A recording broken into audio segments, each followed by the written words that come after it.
Prostituição. No oeste do estado, polícia prende quadrilha que aliciava jovens. Em troca do serviço, as garotas recebiam dinheiro, promessa de viagens e até implante de silicone. Números do sistema prisional. Santa Catarina é o 5º estado do país com mais presos cumprindo a pena fora dos presídios e penitenciárias. Aumentando a estatística, Santa Catarina registra cerca de 40 mil casos de acidentes de trabalho todos os anos. Hoje, mais um operário morreu vítima de um deslizamento de terra em São José. Proteção privada. Na última reportagem da série sobre segurança, os resultados do projeto Vizinhança Solidária. Para a Polícia Militar, um exemplo que deve ser seguido. Garante um sucesso gigantesco na prevenção dos crimes ou na captura imediata daqueles crimes que a gente não consegue evitar. E a cobertura completa da visita de Dilma Rousseff a Santa Catarina. A presidente liberou mais de 500 milhões de reais para investimento em vários setores. No esporte, a expectativa para o último jogo de Avaí e Joinville antes da parada para a Copa do Mundo. O Band Cidade desta sexta-feira já está no ar.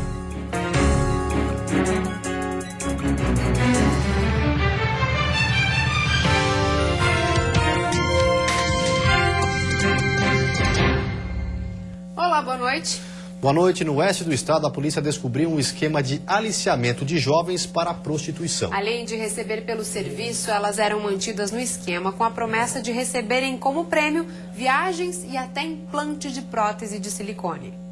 Após 10 meses de investigações, 4 pessoas que não tiveram as identidades reveladas foram presas. Na residência onde acontecia o gerenciamento das meninas, a polícia apreendeu 2 armas, munição, dinheiro, computadores, celulares e uma lista que controlava os programas que as jovens faziam durante a semana. O modus operandi deles, eles faziam uma pesquisa, um filtro em redes sociais, e aí ficou alerta principalmente de meninas que divulgam muita foto de festas, que acaba traçando um perfil de baladeiras, como eles chamam, e aí passam a fazer os convites, né? Fazer proposta de viagem, de colocar silicone e aí sim entrar na situação de fazer os programas. De acordo com a polícia, o gerenciamento do esquema acontecia em Chapecó. Cerca de 7 meninas trabalhavam para a quadrilha. O chefe ainda agenciava outras garotas em Florianópolis, Joinville e cidades do Paraná e Rio Grande do Sul. Em alguns casos, fazia rodízio para dificultar as investigações. A quadrilha divulgava as meninas através de um site e os encontros eram agendados geralmente perto de motéis da cidade. O valor de cada programa era de R$200. Metade ficava com a garota e a outra parte com o chefe da quadrilha.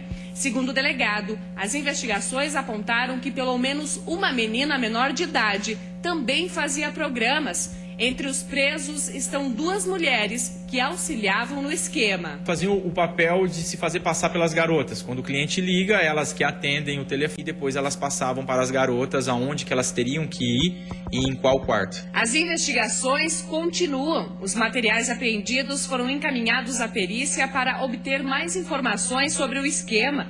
Os integrantes que já estão no presídio regional de Chapecó vão responder por pelo menos 4 tipos de crimes, entre eles exploração sexual e formação de quadrilha.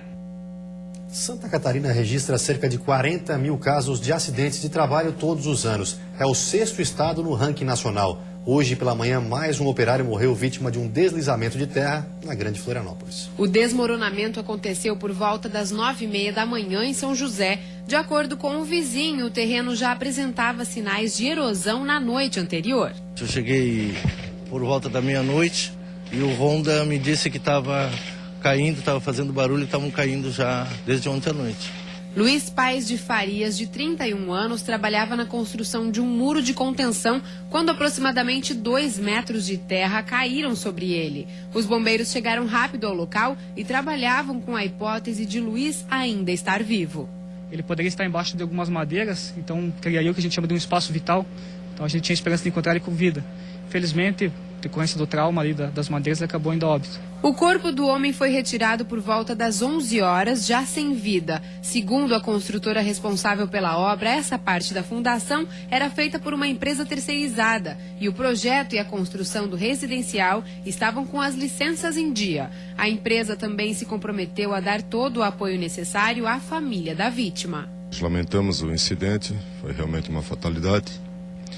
e devido ao próprio deslizamento de terra, foi isso que aconteceu, não sabemos, não temos mais informações. Os registros de acidentes de trabalho são frequentes em Santa Catarina. O estado ocupa a 6ª posição no ranking do país. São cerca de 40 mil casos por ano. No mês passado, em Balneário Camboriú, um operário caiu do 4º andar de um prédio em construção e morreu na hora. Na mesma semana, em Tubarão, um trabalhador que pintava um prédio morreu eletrocutado depois que o andaime em que estava entrou em contato com a fiação elétrica.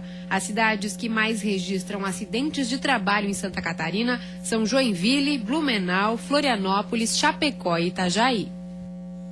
Ônibus apedrejados e ameaças. O retorno de parte dos motoristas e cobradores do transporte coletivo no sul do estado foi complicado. Uma liminar determinou que parte do serviço fosse normalizado nesta sexta-feira.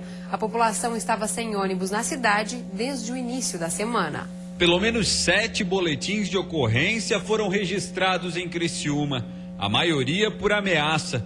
Um ônibus foi apedrejado e o autor ainda não foi identificado. Este foi o saldo do retorno de parte do transporte público em Criciúma. Uma liminar do Tribunal Regional do Trabalho obriga que pelo menos 30% da frota esteja nas ruas hoje. Em horários de pico, esse número sobe para 50%. Um dos motoristas que voltou ao trabalho aceitou conversar com a nossa equipe, sem ser identificado. Tivemos a informação que já tiveram sido machucado, até revólver no pescoço do motorista. E nós estamos tentando trabalhar aqui, cumprindo a liminar que a juíza deu, né? Acaba ficando com medo. A gente tem medo porque tem colegas da gente que já foi apedrejado, então a gente fica com um pouquinho de medo, né? De estar trabalhando no momento, né? Mas temos aí indo em frente, né? Motoristas com medo e muitos passageiros com dificuldades, principalmente quanto aos horários de ônibus. O repositor Alain foi um dos que acabou se atrasando para o trabalho. Me atrasei um pouco, eu não sei que hora eu vou chegar no momento no trabalho, né? Dependendo de qual vai por Rio Moinho, por enquanto estou aqui na espera. Uma proposta foi apresentada pelo sindicato patronal em uma reunião realizada em Florianópolis.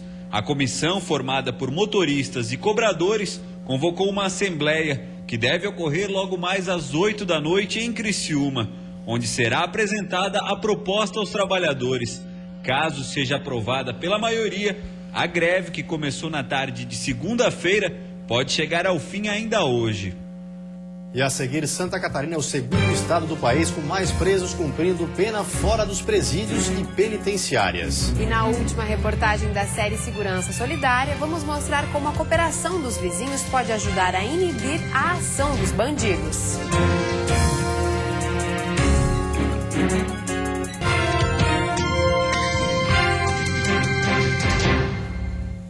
Quase a metade dos presos em Santa Catarina cumpre pena fora dos presídios. Esse é apenas um dos dados que revelam como funciona o sistema prisional catarinense e que foram divulgados ontem pelo Conselho Nacional de Justiça. De acordo com o levantamento, cerca de 16.300 presos cumprem pena em regime fechado no estado. Número semelhante, aproximadamente outros 14.400 apenados estão em regime domiciliar ou aberto. Os dados chamaram atenção porque quase metade do total dos presos está fora da cadeia. Situação que pode ser considerada normal, conforme o presidente da Comissão de Assuntos Prisionais da OAB.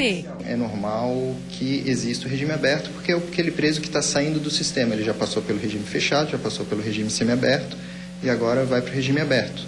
No judiciário, o reflexo é imediato. Com a superlotação, os juízes precisam fazer um filtro para garantir que as vagas sejam ocupadas por réus que cometeram crimes mais graves.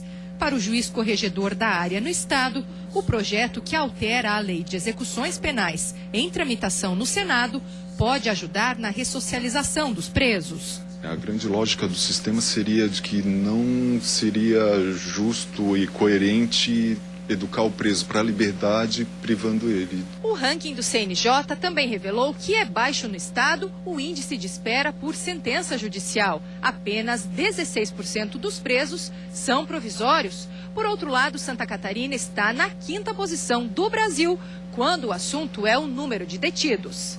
Na avaliação do secretário de Estado de Justiça e Cidadania, o maior déficit é no regime fechado e vem sendo combatido. Mas os presos provisórios também exigem vagas. A antiga central de triagem da capital, que tinha capacidade para 80 detentos, mas chegou a abrigar 205, foi desativada em março, devido à falta de condições do local. De acordo com o Conselho Nacional de Justiça, o Estado precisaria criar pelo menos quase 5.000 vagas. Principalmente a Grande Florianópolis precisa de uma porta de entrada que atenda às necessidades, né, e que desonere o regime fechado, né, que é aquele preso já sentenciado, já condenado, que é onde realmente é o grande déficit do Estado. A terceira e última reportagem da série Segurança Solidária, nós vamos mostrar a eficácia dos vizinhos solidários. E também a opinião da Polícia Militar sobre esse tipo de conduta por parte da população.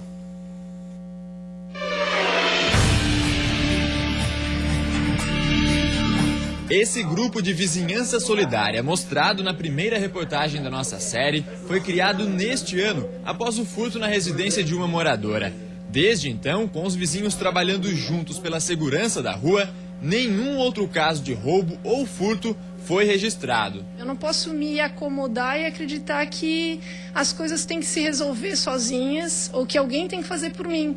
Tudo graças à comunicação rápida e discreta no momento de perigo. E, claro, a vigilância constante da rua. A comunicação pelos celulares é intensa. Se alguém tiver uma situação de urgência que participe do nosso grupo, ele vai me dar um sinalzinho, né? Eu abro ali, já está a mensagem ali e a providência a gente já sabe. Todos nós sabemos o que fazer, entendeu? A gente dispara lá, me avisa a polícia, assim, conforme o caso, né? Ou chama os bombeiros, ou quem sabe a ambulância, né? Se for o caso. Em um dos casos suspeitos, os moradores desta rua salvaram uma imagem da placa de um veículo que passou por aqui diversas vezes. Com os dados da placa, eles conseguiram levantar informações surpreendentes sobre o registro do veículo. O carro está com uma placa fria, a placa é de uma moto, não do carro, e o dono da placa tem passagem na polícia. Então nós conseguimos aí identificar realmente alguém mal intencionado. Esse outro grupo tem ainda mais a comemorar. Em 3 anos de projeto, nenhum roubo ou furto foi registrado nas residências cadastradas. De acordo com o coronel da reserva que criou esse modelo de segurança comunitária, esse trabalho em conjunto afugenta os criminosos. É fato, o bandido quer facilidades. O bandido evita entrar em locais onde ele percebe que existe uma defesa articulada preparada para ele. E a vizinhança solidária é uma articulação na defesa. Para a Polícia Militar, apesar do projeto gerar uma grande quantidade de chamados, já que a população fica mais atenta, a iniciativa é importante, pois ajuda a instituição a combater esse tipo de crime. É extremamente útil para o trabalho de policiamento. Garantir que em uma comunidade as pessoas cuidem uma das outras e preventivamente nos acione, garante um sucesso gigantesco na prevenção dos crimes ou na captura imediata daqueles crimes que a gente não consegue evitar. Prova de que projetos como esse, em que a população se une contra a criminalidade sem o uso da violência, têm resultados mais do que positivos. Além de ajudar a polícia a identificar os criminosos, aproxima os vizinhos e diminui a sensação de insegurança que toma conta das grandes cidades do país. E depois do intervalo tem futebol. A expectativa para o último jogo de Avaí e Joinville antes da parada para a Copa do Mundo. E há poucos dias da Copa já tem muita gente entrando no clima verde e amarelo. Uma família do meio oeste apaixonada pela seleção não poupou na decoração da casa. O espetáculo da terra quando a torcida faz.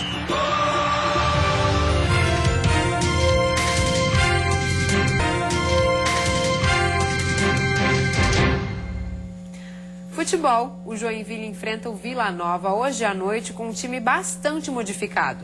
Já o Avaí tem a volta de um dos principais jogadores contra o Sampaio Corrêa. O jogo vai ser às 4h20 da tarde deste sábado, em São Luís do Maranhão, e vale pela 4ª rodada da Série B. O Leão entra em campo